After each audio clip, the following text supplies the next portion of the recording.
જય સ્વામિનારાયણ.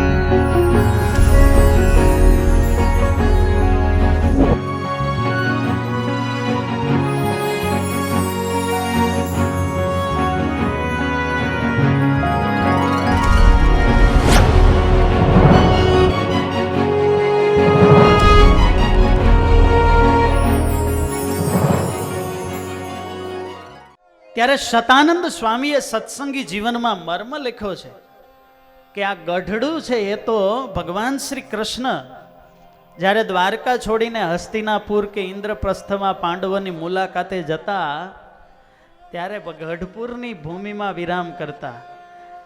દ્વારિકા નગરસ્યાસે શાખા નગરમ પુરા ક્રીડા સ્થાનમ ભગવતો વસુદેવાત્મજાસ્ય ચ. ત્યારે ભગવાન શ્રી કૃષ્ણ એ પણ અહીં રોકાતા. ત્યારે દ્વારિકાનું આ શાખા નગર, એમાંય આ ગઢડાના ચરણ પખાળતી એ ઉન્મત્ત ગંગા નદી, પ્રાચીન કાળથી આ ઉન્મત્ત ગંગાનો ઇતિહાસ બહુ ભવ્ય રહ્યો છે. બાજુના ગામનું નામ માંડવધાર, જેના પરથી પડ્યું એવા માંડવ્ય ઋષિ, એની આ તપસ્થલી ઉન્મત્ત ગંગા નદીને કિનારે એમણે ખૂબ સાધનાઓ કરી છે. માંડવ્ય ઋષિની જ્યારે તપની પૂર્ણાહુતિ થઈ ત્યારે એણે મનોમન સંકલ્પ કર્યો કે મારે ગંગા જળથી સ્નાન કરવું છે. ગંગાજીને યાદ કર્યા પણ ગંગાજી પ્રગટ ન થયા. અને ત્યારે વામનજીને યાદ કરી. અંડ કટાહ ફોડેલું ને વામનજીએ, ઓમ ત્રિવિક્રમાય નમઃ, ઓમ ત્રિવિક્રમાય નમઃ, ઓમ ત્રિવિક્રમાય નમઃ, એમ વામનજીનો યાદ કરીને એના જપ કર્યા. અને એના પરિણામે વાલા ભક્તજનો પાતાળમાંથી ગંગાજી પ્રગટ થયા. પણ ગંગાનો એટલો ધસમસતો પ્રવાહ હતો, ગાંડો પ્રવાહ હતો. કેવો ગાંડો? સંસ્કૃતમાં ગાંડાને શું કહેવાય? ઉન્મત્ત. એટલે ગંગાનો એવો ગાંડો પ્રવાહ હતો, એટલે આ ગંગાનું નામ શું પડી ગયું? બોલીએ ઉન્મત્ત ગંગા માત કી જય. હવે આ ઉન્મત્ત ગંગાને માં કેવી કે બાપ કેવો, એમાં હજી પ્રશ્ન છે. કેટલાક ઘેલો કહે છે, એવું કહેવાય છે કે એકમાત્ર આ નદી એવી છે કે એનું નામ પુલ્લિંગ ઉપરથી છે. નહીતર નદી માત્ર ના નામ કઈ લિંગ હોય? એક વળી છે કહેવત, શત્રુજીમાં ગાગડિયો ભેળ્યો.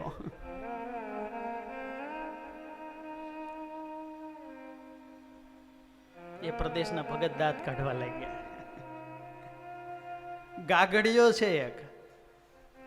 ત્યારે ઉન્મત્ત ગંગા, ઉન્મત્ત ગંગાના પ્રાગટ્ય સ્થાને માંડવ્ય ઋષિએ મહાદેવજીને પધરાવેલા, જે આજે પણ ગુજરાતનું બહુ પ્રસિદ્ધ તીર્થ છે ઘેલા સોમનાથ. ત્યારે એવી આ પૌરાણિક ભૂમિ ભાગીરથી ગંગામાં, તો એ ગંગાને તો ભગવાન વામનના ચરણનો એકવાર સ્પર્શ થયો અને એનાથી આટલા ભાગ્યશાળી બન્યા. પણ જ્યારે આ ઉન્મત્ત ગંગા છે એને માત્ર ચરણ નહીં, કેટલી વાર અનંત બ્રહ્માંડના અધિપતિ પરમાત્મા એના અંગ સ્પર્શનો લાભ મળ્યો છે. અને એટલા માટે જાણે પોતાના ભાગ્યની બરાબરી આ ઉન્મત્ત ગંગા પેલી ભાગીરથી ગંગા સાથે કરતી હોય ને એમ કહે, ગંગા તને તો એકવાર ચરણનો લાભ મળ્યો, તારા કરતા તો હું ભાગ્યશાળી છું. અંતરના કોડને તરંગ વાટે વહેવતી એ ઘેલી બનીને પથ્થર કાપતી એ ઘેલા નદી પાંચાળ દેશમાં ગઢડાની સીમ પાસેથી પસાર થાય છે. કેટલો મહિમા! આના ઉપર તો એક ગ્રંથ લખાયો છે, ઉન્મત્ત ગંગા મહાત્મ્ય. એ જળની અંદર રહેનારા તમામ જળ જંતુઓ પણ સાક્ષાત ભગવાનના દિવ્ય ધામના અધિકારી બને છે. અરે કોઈ માછલા, કરચલા, કાચબા કોઈ મૃત્યુ પામે તો સ્વર્ગની અપ્સરાઓ એના માટે ઝઘડો કરે, ત્વમ ન, તું નહીં હું, આ મારો ધણી થશે, આ મારો ધણી થશે. આ ઉન્મત્ત ગંગામાં મરનારા દેડકાઓ. શતાનંદ સ્વામીએ લખ્યું કે કોઈ જીવ અવગતે ગયો હોય, એનું હાડકું રડવડતું હોય, કોઈ પક્ષી ચાંચમાં લઈને ઉપરથી ઉડે, કોઈ એ હાડકાને આ જળની અંદર પધરાવે તો એનું પરમ મોક્ષ અને કલ્યાણ થાય. વાલા ભક્તજનો, એવો આ ઉન્મત્ત ગંગા નદીનો મહિમા છે. ત્યારે હજારો વર્ષ પહેલા જ્યાં ગઢડા છે ને ત્યાં પાંડેસરા નામનું સરોવર હતું, અને માંડવ ઋષિ જ્યાં તપ કરતા એ આ જ સ્થાન એવું કહેવાય છે. અને પાંડેસરા સરોવર એટલે મહાભારતનો જે યક્ષ યુધિષ્ઠિર સંવાદ થયો છે. દ્રૌપદીજીને પાંડવોને તરસ લાગી અને એક પછી એક ભાઈ જળ ભરવા આવે છે. વરુણ દેવની ચોકી હતી, યક્ષનું આધિપત્ય હતું. યક્ષે શરત કરી કે મારા પ્રશ્નનો ઉત્તર આપો તો જ હું પાણી ભરવા દઉં. બીજા ભાઈઓએ તો ઉત્તર આપ્યા નહીં, પણ છેલ્લે બધાનું મૃત્યુ થયું ને યુધિષ્ઠિર રાજાએ ઉત્તર આપીને પાંચે ભાઈઓને જીવતા કર્યા. તો એ પૌરાણિક ભૂમિ એ આ જ ભૂમિ છે. ત્યારે પૌરાણિક દ્રષ્ટિએ આ પાંચાલ પ્રદેશનું ખૂબ મોટું નામ છે. માંડવ ઋષિ જે મહાદેવની પૂજા કરતા એ નીલકંઠ મહાદેવ નામે પ્રસિદ્ધ હતા. કાળાંતરે કુદરતના પ્રકોપો થતા હોય, ભૂમિમાં વિસર્જન સર્જન થતા હોય, ઉથલ પાથલ થતા હોય, અને એ મહાદેવજી પણ દટાઈ ગયેલા. જળમાં સ્થળ થઈ જાય. અને આગળ કથા આવશે કે આત્માનંદ સ્વામીના શિષ્ય જે મેનનાથજી હતા, એણે દાદા ખાચરના પર દાદા ઉન્નડ ખાચર એમના પત્ની રાણદેબાઈને આશીર્વાદ આપેલા. પુત્ર નહોતો, કે તમારી ગૌશાળાની અંદર પીપરના ઝાડ હેઠે કંઈક 22 હાથ દૂર તમે ત્યાં ખાડો કરજો, અને ત્યાંથી માંડવ્ય ઋષિનું પૂજેલું શિવલિંગ મળશે. એ શિવલિંગની તમે ઘેલા કાંઠે પ્રતિષ્ઠા કરાવજો, એની પૂજા કરજો, શિવજી તમને પુત્ર દેશે. આવા આશીર્વાદ રાણદેબાઈને આપેલા. અને ત્યારે મેનનાથજીએ કહેલું કે આ બાવાના વચનથી તમને પુત્ર થશે, માટે એનું નામ બાવા ખાચર રાખજો. અને તમને કેમ ખબર પડે કે આ શિવજીએ જ દીધેલો દીકરો છે? તો એના કાનમાં શિવલિંગની નિશાની હશે. ત્યાં સુધીની વાત કરી. અને જે પ્રમાણે મેનનાથજીએ કહેલું એ જ પ્રમાણે આ માંડવ્ય ઋષિનું પૂજેલું શિવલિંગ એભલ બાપુની ગૌશાળામાંથી નીકળ્યું, એને પધરાવ્યું. ઘેલાના સામે કિનારે નીલકંઠ મહાદેવનું મંદિર છે. મેનનાથજી આજીવન પૂજા કરતા, એભલ ખાચર પણ પૂજા કરતા શિવજી. ત્યારે વાલા ભક્તજનો, બહુ પૌરાણિક ઇતિહાસ. આ ગઢપુરની સાથે સંકળાયેલા છે. ત્યારે ઉન્મત્ત ગંગાને કિનારે આ દિવ્ય ગઢપુર, જે દ્વારિકાનું શાખા નગર આવેલું છે. કેવું છે આ ગઢપુર? આવો જોઈએ વિહારીલાલજી મહારાજના શબ્દોમાં. અતિ પવિત્ર પુરય પાર, મહિમા હૃદયમાં ધારીએ.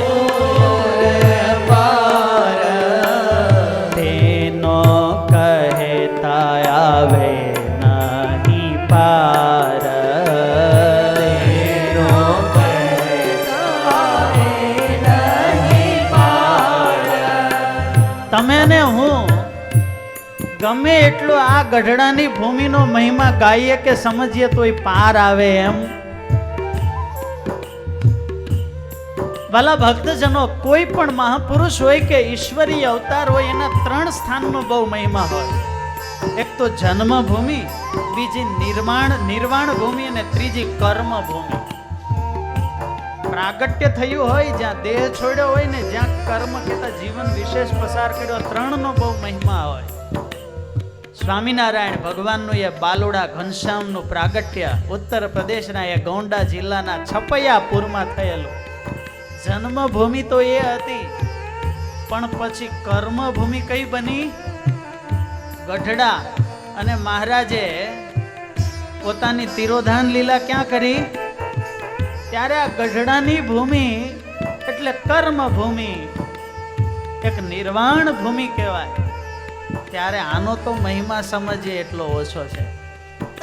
ઓ પૂરથી દિશા દક્ષિણ માયા, પૂરથી દિશા દક્ષિણ માયા, વહે સુંદર સરિતા ત્યાંય, વહે સુંદર સરિતા ત્યાંય, પશુ પક્ષીના પુણ્ય પાર, પશુ પક્ષીના પુણ્ય પાર, આવ્યો આવે સમય અવતાર, આવ્યો આવે સમય અવતાર.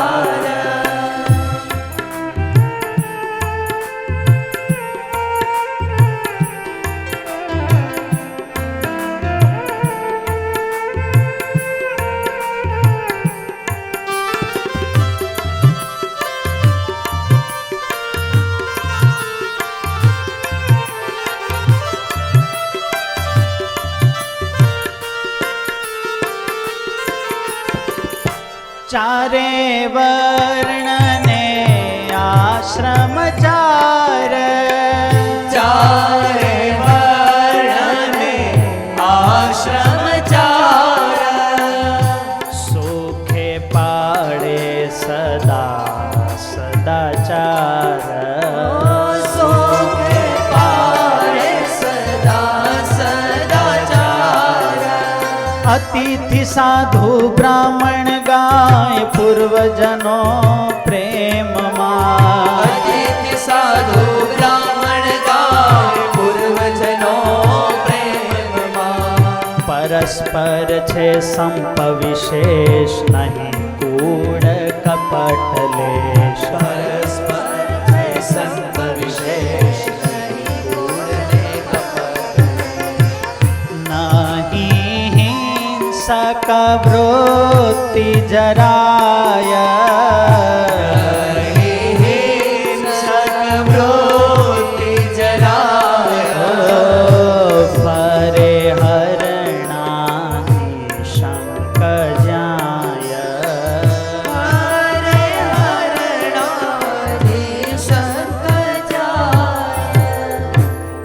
આવો પવિત્ર ગઢપુર પ્રદેશ કે જ્યાં હરણા જેવા ભયયુક્ત પ્રાણીઓ પણ નિશંક થઈને ફરતા, પ્રજાજનો પવિત્ર વિશેષ, એથી અધિક એનો નરેશ. કારણ કે યથા નેતા તથા પ્રજા,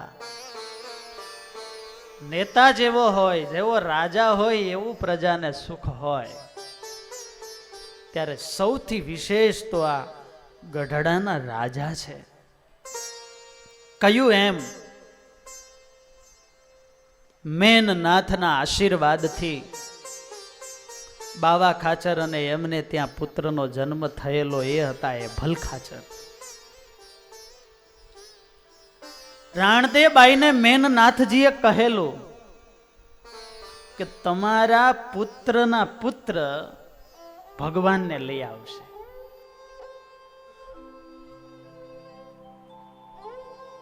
આવા એભલ ખાચર ક્ષત્રિય ધર્મ પાળતા, વિશાળ ભાલ, ગાલ સાથે ગોઠડી કરતી મોટી મોટી મૂછો, ઘેરું ઘેરું કેડિયું પહેર્યું હોય, ભેટે તલવાર હોય, એનું નામ એભલ ખાચર.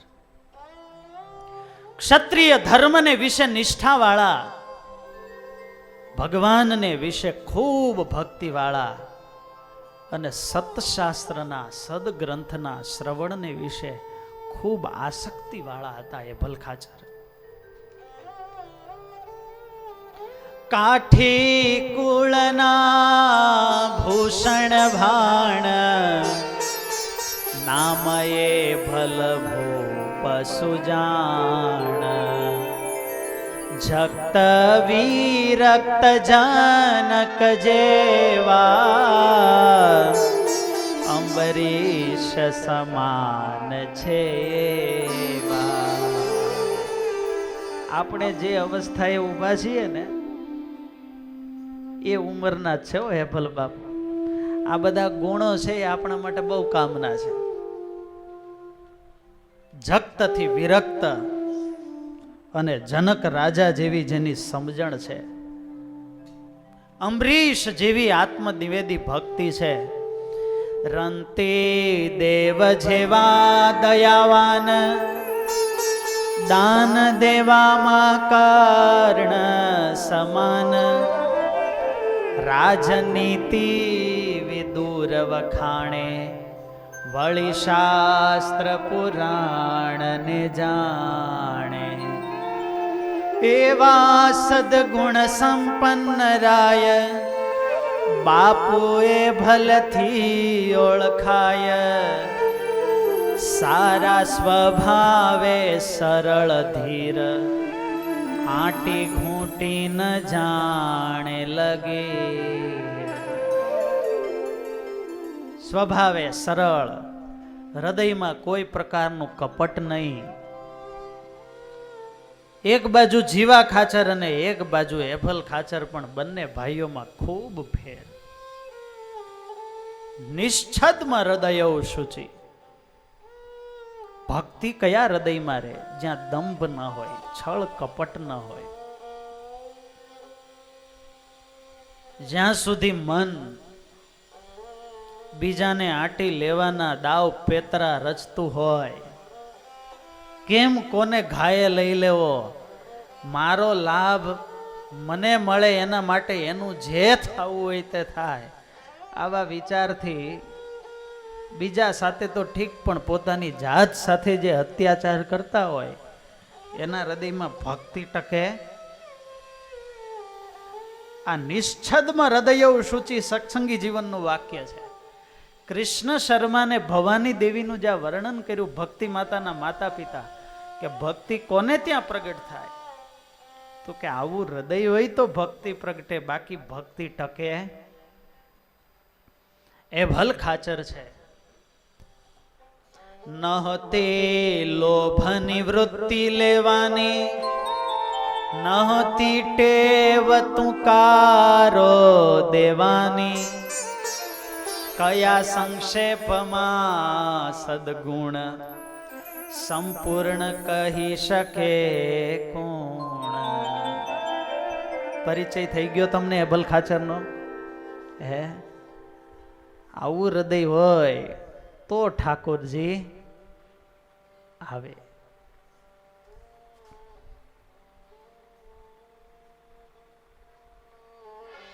આ એભલ ખાચર અને જીવા ખાચર બંને ભાઈઓ,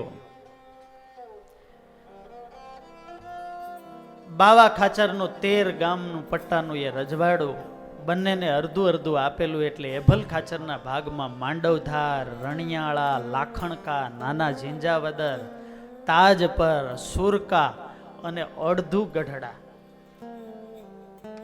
અને જીવા બાપુના ભાગમાં અડતાળા, ઉગામેડી, શિયાનગર, ખોપાળા, માળોદ, વનમાળી અને અર્ધું ગઢડા, એમ 6.5 ગામ એના ભાગમાં હતા. બહુ વ્યવહારે કુશળ હશે જીવા બાપુ, સારા સારા ગામડા છે. પ્રેમ સે બોલો જય સ્વામિનારાયણ. અને એટલે જીવા બાપુને મોટી મેડી વાળા બાપુ કહેતા, અને એભલ બાપુ હતા એ નાની મેડી વાળા એવું કહેવાતા. આ એભલ ખાચર હતા અભય રાજા. એમણે કરિયાણાના અધિપતિ એવા નાગનેશ એમના દીકરી સુરપ્રભા દેવી એમની સાથે લગ્ન કરેલા. એમના પહેલા પત્ની એમના થકી 4 પુત્રનો જન્મ થયેલો. દાહા ખાચર, રૂખડ ખાચર, ગોદડ ખાચર અને ભોજા ખાચર. કોના દીકરા? એભલ ખાચરના. પણ ઠાકોરજીની ઈચ્છા કે 4 એમાં એકેય જીવા નહીં.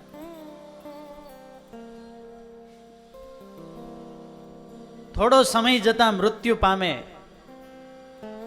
સમય જતા 1840 ની અંદર દીકરીનો જન્મ થયો, અને દીકરી જીવી ગયા એટલા માટે એનું નામ શું પાડ્યું? જીવુબા. દીકરા કોઈ જીવતા નહોતા ને એમાં દીકરી જીવી ગયા એટલે આ દીકરી જીવી, આ દીકરી એટલે એનું નામ પાડ્યું જીવુબા. બીજા થયા એનું નામ પાડ્યું લાડુબા. ત્રીજા દીકરીનો જન્મ 1847 માં થયો, એનું નામ રાખ્યું પાંચુબા. પાંચાળી કહીને સંબોધતા. ને 1854 માં એક દીકરીનો જન્મ થયો, સૌથી નાના એટલે એનું નામ રાખ્યું નાનીબાઈ. 4 દીકરી હતી પણ એકેય પુત્ર નહોતો. આવડું મોટું રાજ્ય, અને એટલા માટે એ સમય હતો. કાઠી કુળમાં એ રીતિ હશે એટલે એભલ ખાચરે બીજા લગ્ન કર્યા. બોટાદના રણગામી રાજા રાઠોડ ધાધલ એમના પુત્રી સાથે લગ્ન કર્યા. એનું નામ હતું સોમાદેવી, અને એના થકી બોટાદની અંદર 1857 પોષ વદી 6 ને દિવસે એક પુત્ર રત્નનો જન્મ થયો, જેનું નામ રાખ્યું છે ઉત્તમ કુમાર.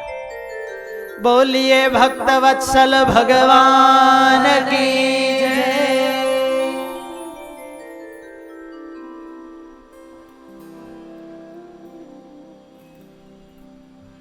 સોમા દેવી થી સોમ સમાન, એક પુત્ર મહાગુણવાન. શાંત સ્વભાવ સ્વરૂપવાન, ભક્ત પ્રહલાદ જેવો મહાન. સદગુણ ઉત્તમ ભરેલ, નામ ઉત્તમ સિંહ ધરેલ. બધાય સદગુણો એનામાં હતા ને એ બધા ઉત્તમ હતા, એટલે નામ રાખ્યું છે ઉત્તમ કુમાર. હુલામણા નામ તરીકે આપણે દાદા બાપુ કહીને બોલાવીએ છીએ. કાઠી ખાચર આ બધાની વંશવેલી વાંચો ને તે 2 કે 3 પેઢીએ બધાયના નામ રિપીટ થાય, એવી એની પરંપરા હશે કે રાખી શકાય. દાદા ખાચર હતા, ખૂબ ભોળા સ્વભાવ વાળા. એભલ ખાચરના એક બેન સોમાબેન એ પણ ગઢડામાં રહેતા, અને શાળા ગાલવ એ પણ ગઢડાની અંદર રહેતા. આ 10 નો પરિવાર પ્રેમ મગ્ન થઈ અને ઈશ્વર આરાધના કરતા. ઉભા ઝેરને ઓસરી વાળા, રૂડા ઓરડા પહોળા રૂપાળા. રૂડા ઓરડાઓ હતા, ચારો ચોક વિશાળ તેમાય, વચ્ચે લીંબ તરુવર છાય. ક્યાં બેઠા છીએ? ચારે ઓરડાની લીંબ તરુની છાયામાં જ બેઠા છીએ.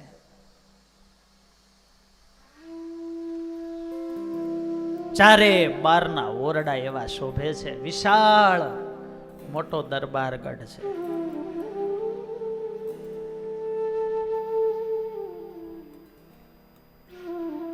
ઘર અને મકાન મોટા છે, એમ અંદરમાં રહેનારાના બધાયના હૃદય પણ બહુ મોટા છે.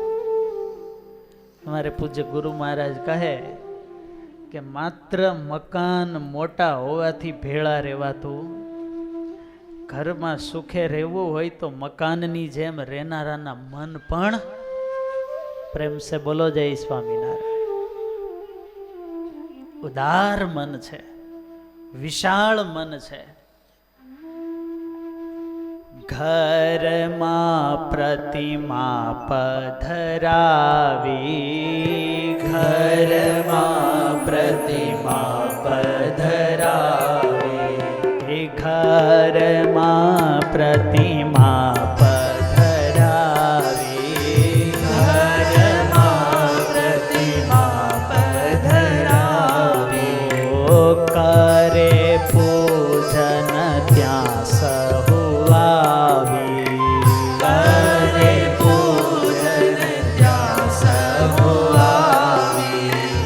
રાજા પ્રજામાં પ્રેમય પાર, રાજા પ્રજામાં પ્રેમય પાર, હળી મળી રહ્યા નર નાર, હળી મળી રહ્યા નર નાર, હળી મળી રહ્યા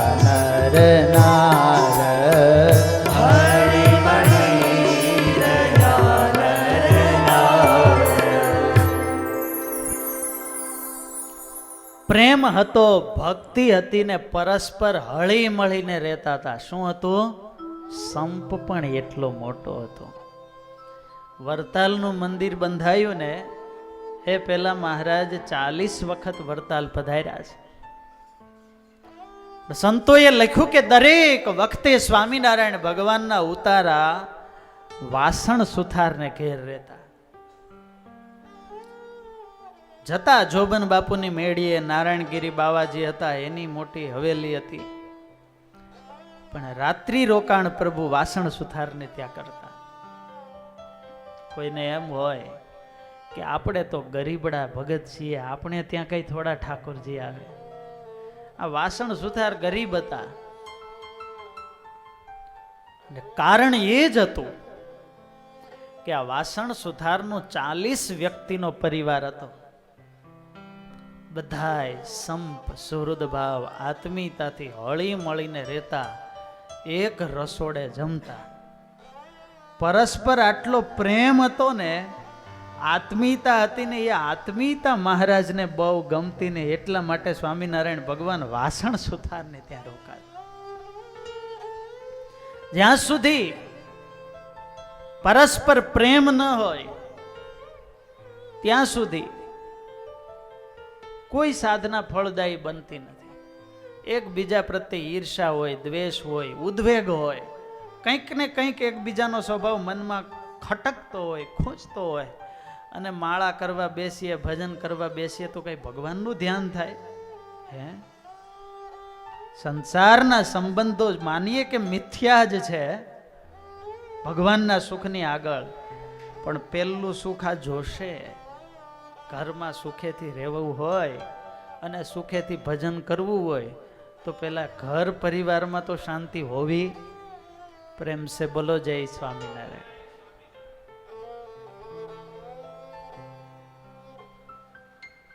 અને આ હેભલ ખાચરના પરિવારની ખાસિયત હતી. આપણો આ સત્સંગ છે ને, આપણે બધાય એભલ બાપુ મહારાજને લાવ્યા ને એણે મહારાજને ઘર ધણી બનાવ્યા, એટલે આપણું ઘર ગઢડા બન્યું. તો અંતે આપણો બધાનો પરિવાર તો આજ કહેવાય કે ન કહેવાય? Direct indirect. હે, તો અનુપશ્ય યથા પૂર્વે પ્રતિપશ્ય તથા પરે. આપણા વડવાઓ શું કરી ગયા છે? આપણે આ સત્સંગમાં રહીએ છીએ, ભક્તિ કરીએ છીએ, આ તપાસ કરવાનો છે કે આત્મીયતાનું દિવેલ ક્યાંક ને ક્યાંક મારામાં ને તમારામાં ખૂટતું તો નથી ને?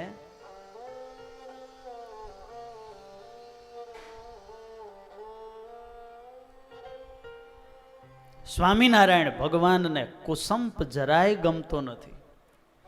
હરિભક્તને જાણવા કેવા, ભક્ત દાદોને પર્વત જેવા.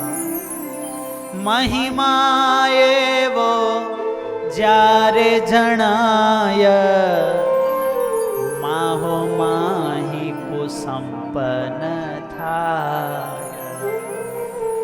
આવો મહિમા સમજાઈ જાય તો કુસંપ ન થાય, અને જો મહિમાનું દિવેલ ઘટે તો કુસંપ થાય. કપડાની નાની એવી ચીથરી હોય, જોવી પણ ગમે એવી ન હોય, પણ એમાં જો કોઈ આપણને એમ કહી દે ને કે આ જે કપડું તમને દેખાય છે આ સામાન્ય નથી, પણ સ્વામિનારાયણ ભગવાને ધારણ કરેલો પ્રસાદીનો ખેસ છે, પછી એની એ ચીથરી હોય, પછી આપણે એને ચીથરી કહીએ. અરે પરમ પ્રસાદીનો વસ્ત્ર આમ કહીને આપણે આંખો અડાડીએ, ભાવથી દર્શન કરીએ. એની એ જ ચિત્રીમાં જ્યારે મહિમા ભાવ આપણે આરોપિત કરીએ ત્યારે આપણો વ્યવહાર, આપણો દ્રષ્ટિકોણ, આપણી ફિલિંગ બધું બદલાઈ જાય છે કે નહીં? વસ્તુને બદલવાની જરૂર છે, વ્યક્તિને બદલવાની જરૂર છે. પ્રેમ સે બોલો જય સ્વામિનારાયણ. જ્યાં છીએ, જે મળ્યું છે એ મને ને તમને એ શ્રેષ્ઠમાં શ્રેષ્ઠ, આપણી પાત્રતા પ્રમાણે જેટલું મળવું જોઈએ ને એટલું ઠાકોરજીએ આપી જ દીધું હોય. હવે બસ એટલું સ્વીકારવાની વાત છે કે મને જે મળ્યું છે એ બરાબર છે. પૂજ્ય ધર્મવલ્લભ સ્વામી કહે છે ને, એક વાક્યમાં જવાબ આપવાનો, સર્વથી શ્રેષ્ઠ ભગવાન ક્યાં? સ્વામિનારાયણ એમ નહીં. સારામાં સારું ગામ કયું? અમઢિયાળા કે સિયાનગર? કાંતિ ભગત. હારામાં હારો દીકરો કયો એટલા બધામાંથી? હે, મિલન જ હોય ને. તો મનહરભાઈ તમે શું કરશો? હા એમ કયો. તમારે એક જ જવાબ આપવાનો કે મને મળ્યો. પ્રેમ સે બોલો જય સ્વામિનારાયણ. શ્રેષ્ઠમાં શ્રેષ્ઠ ઈષ્ટદેવ ક્યાં? સારામાં સારા મોટામાં મોટા ગુરુ ક્યાં? સારામાં સારું ગામ કયું? સારામાં સારો પરિવાર કયો? શ્રેષ્ઠમાં શ્રેષ્ઠ દીકરો કયો? સારામાં સારા પત્ની ક્યાં? તો અવાજ ઘટી ગયો. એ તમે નહીં બોલો તો કે એમાં કઈ હવે ચેન્જ થાય એમ તો છે નહીં. તો હવે જે મળ્યું જ છે એ જ શ્રેષ્ઠ માનીએ તો જે મળ્યું છે એનો આપણને આનંદ આવે. આપણે ઘેર જો લગ્ન પ્રસંગ હોય, કાંઈ હોય, કોઈ સગા સંબંધી 5-15 દિવસ પહેલા આપણને મદદ કરવા આવે તો આપણે કેટલો મહિમા સમજીએ, કેટલા એના ગુણ ગાઈએ. ઓહો, આને તો બહુ હેઠ હે. જે આવે એને વાત કરીએ કે 15 દિવસથી આવ્યા. કેટલા દિવસથી? તો ઘરે આપણા માટે કાયમ રસોઈ કરતા હોઈએ, 30-30 વર્ષથી કરતા હોય, આપણે ક્યારેય બોલીએ છીએ આવું? જે જીવન બની જાય, જે આપણું, જે વસ્તુ આપણું જીવન બની જાય ને દેખાતું બંધ થઈ જાય. સાયકોલોજી છે. જેના વિના તમારે ચાલે એમ જ ન હોય એ દેખાતું જ બંધ થઈ જાય, અને એ જ સૌથી મોટી મારીને તમારી કઠણાઈ છે.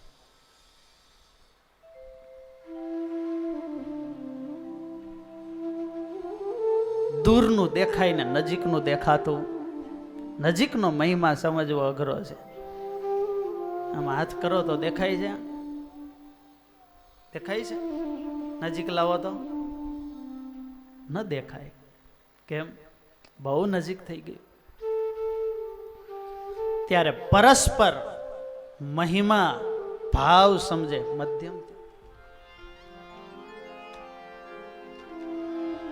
સ્વામિનારાયણ ભગવાને જ્યારે દાદા ખાચરને પરણાવ્યા ત્યારે પછી હાથ ગરણું આવે ને, હાથ ગરણાનો વિધિ દાદા ખાચરે માગ્યું. પછી મહારાજ કે જસુભાઈ તમે માગો. અને ત્યારે એણે બહુ સરસ એક માગણી કરી. જયા લલિતા રમાને પંચાળી, જયા લલિતા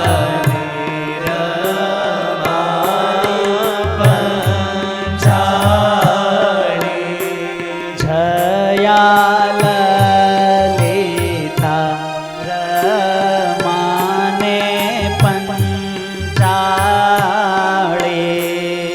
જયા લલિતા રમાને પંચાળી, તેને સમાજો મોક્ત સમાન માગો વરનાથજી, તેને સમજો મોક્ત સમાન માગો વરનાથજી,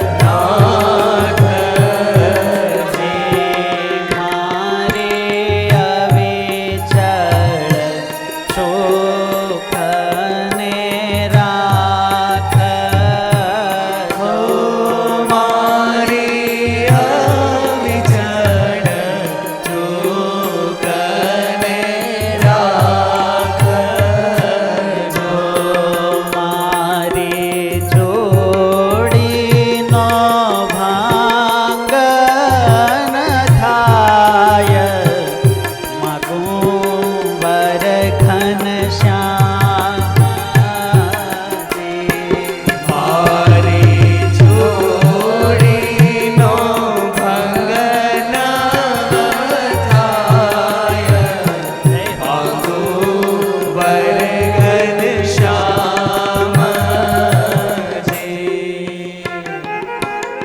કેવી સરસ માગણી કરી જસુબાઈએ.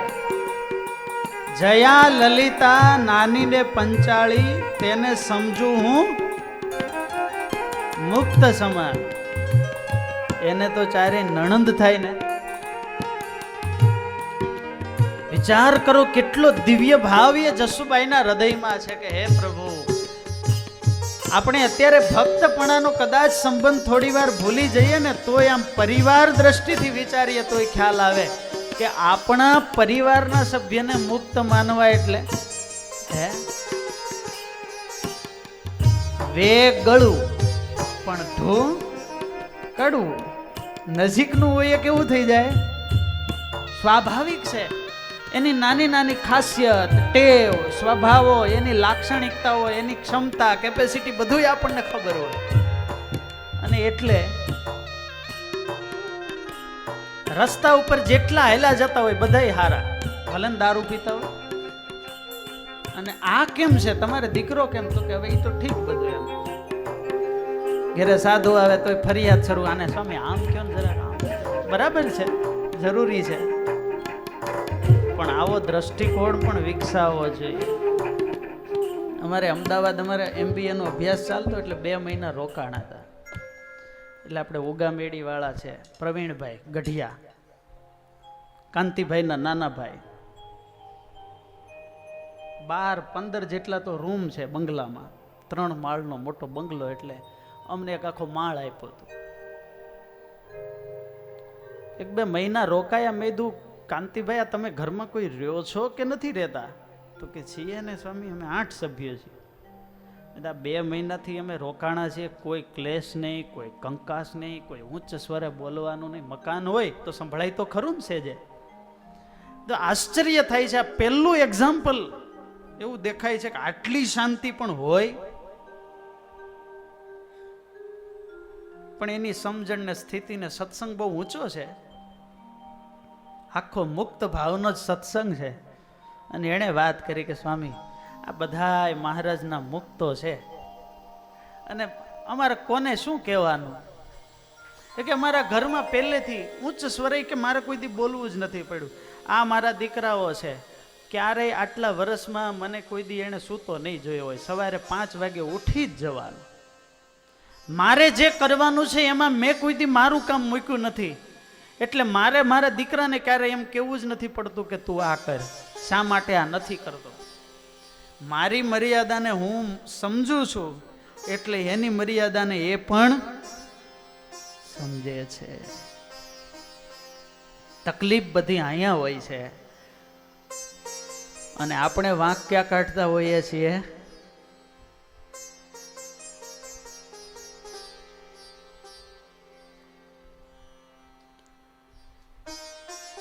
જસુભાઈ કહે છે કે પ્રભુ બધાને હું મારા પરિવારના સભ્યોને મુક્ત સમાન માનું.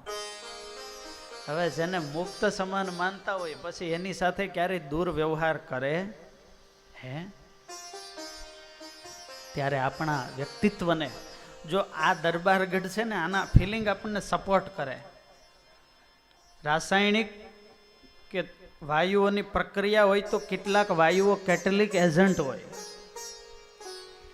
કે એની પ્રક્રિયામાં કોઈ ડાયરેક્ટ કોઈ અસર એનાથી થતી ન હોય પણ એનું સાનિધ્ય છે ને એ બે વાયુને ભેગા થવામાં રાસાયણિક પ્રક્રિયા કરવામાં સપોર્ટ કરતું હોય.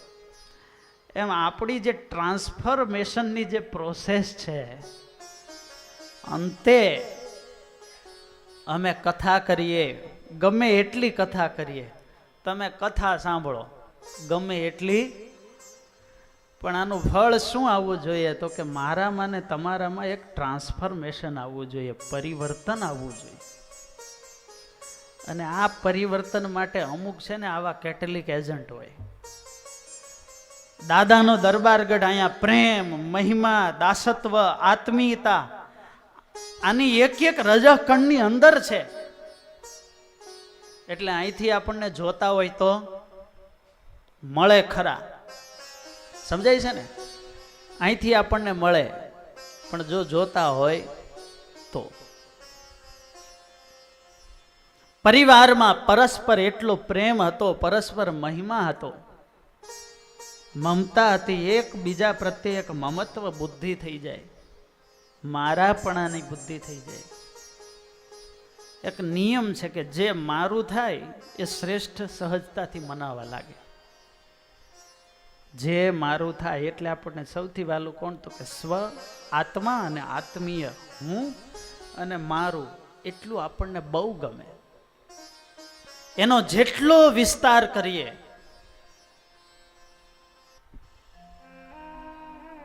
એટલું હૃદય વિશાળ થાય. એકબીજાને મદદ કરીએ, સમયે સમયે મળતા રહીએ, સાથે હોય. કહેવાય ને કે ઘણી વાર આંખ મળવાથી ઝેર ઉતરી જતા હોય. બહુ લાંબો સમય થઈ જાય, આપણા જ આત્મીય બંધુઓ હોય, પરિવારના સભ્યો હોય, વ્યવહાર તો વસ્તુ જ એવી છે કે એમાં આમ તેમ ચાલતું જ હોય, પણ જો મળવાનું ન થાય તો એમાંથી ઘણી કલ્પનાઓ થવા લાગે અને આપણને એમ થાય કે કેમ થશે. પણ જો મળતા રહીએ તો કાંઈ ન થાય. પેલા એવું હતું કે ફોન કરો ને તો ઘરના સભ્યો હારે વાત થાય. ફોન કરો ત્યારે આમ ઘરના સભ્યો ક્યાં રહેતા હોય, દૂર રહેતા હોય, ફોન કરો તો દૂરના સભ્યો સાથે વાત થાય. હવે એવું છે ફોન મૂકો તો ઘરના સભ્યો હારે વાત થાય.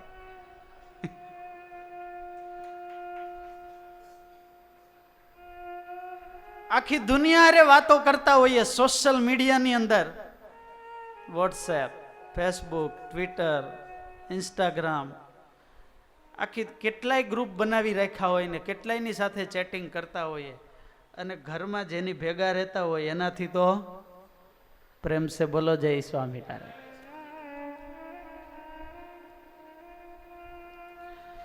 કોઈએ કહ્યું કે રવિવારનું નામ આપણે પરિવાર રાખીએ તો, પણ હું તો એમ કહું કે પરિવારને જરૂર હોય ત્યારે જ રવિવાર રાખી દઈએ તો ખરેખર પરિવારમાં આપણે ઘણા મદદમાં આવી શકીએ. સંપની એક તાકાત છે. જો દ્રાક્ષની સિઝન હોય ને, તમે દ્રાક્ષ લેવા જાઓ 60 રૂપિયા કિલો, બરાબર છે. પછી એક બાજુમાં સાઈડમાં ટોપલી હોય, એમાંય દ્રાક્ષ પડી હોય, છૂટી દ્રાક્ષ પડી હોય. આનો ભાવ શું છે? તો અડધો હોય. કેટલો હોય? હવે પેલી દ્રાક્ષ છે ઝુમખામાં, એ જ છૂટી પડેલી હોય. અને હું તો એમ કહું કે જે સારી હોય, પાકેલી હોય, એ સહેજે વહેલા છૂટી પડી જાય. પાકેલી મીઠી દ્રાક્ષ હોય, એ ઝુમખામાંથી છૂટી પડી ગઈ હોય તો એનો ભાવ અડધો હોય. તો આપણો ભાવ વધારે ક્યારે થાય? પ્રેમ સે બોલો જય સ્વામિનારાયણ. પરિવારના સભ્યો એકબીજાની સાથે હળી મળીને રહે છે, અને છતાંય કોઈથી ભૂલ થઈ જાય તો સહજતામાં એક માનવ સ્વભાવ સ્વીકારીને માફી આપી દે. બહુ મોટું મન હોય ત્યારે આ થાય. મહિમા સમજી એકબીજાને મદદ કરતા રહે, ભૂલ પડે તો એને માફી આપતા રહે. સંબંધોની શાળા એવી છે કે એમાં જેનું ગણિત કાચું હોય ને, એ પહેલા નંબરે પાસ થાય. બહુ ગણિત લગાડતા હોય એ ફેલ જાય. હો, એ તો હોય જ, હશે, જતું કરો, બહુ સફળ થાય. મોટું હૃદય હોય, ખમી ખાવાની ટેવ હોય તો તમે જોજો એને બધાનો પ્રેમ બહુ મળે, પ્રેમ સંપાદિત કરી શકે. પૂજ્ય ગુરુ મહારાજ ઘણી વાર કહે છે કે માણસ કંટાળ્યો હોય ને એમ થાય કે મારે મરી જવું છે, તો 1 ચમચી ઝેર પૂરતું છે. જેને મરવું હોય એને 1 ચમચી ઝેર પૂરતું છે, પણ જેને બહુ લાંબુ જીવવું હોય ને, એને તો ઘડાને ઘડા ઝેર પીવું પડે. ન પીઓ તો ત્યાં જ સંબંધોને પૂર્ણ વિરામ આવી જાય. તૂટ્યા પછી જો સાંધી, એ તો ગાંઠ પડે વચમાં. માટે મહારાજ, મોટા સંતો, તમે ઘરના મોભી હોય કે કોણ જાજુ ચલાવી શકે? જે જાજુ પી શકે ને જાજુ સહન કરી શકે એ લાંબુ ચલાવી શકે.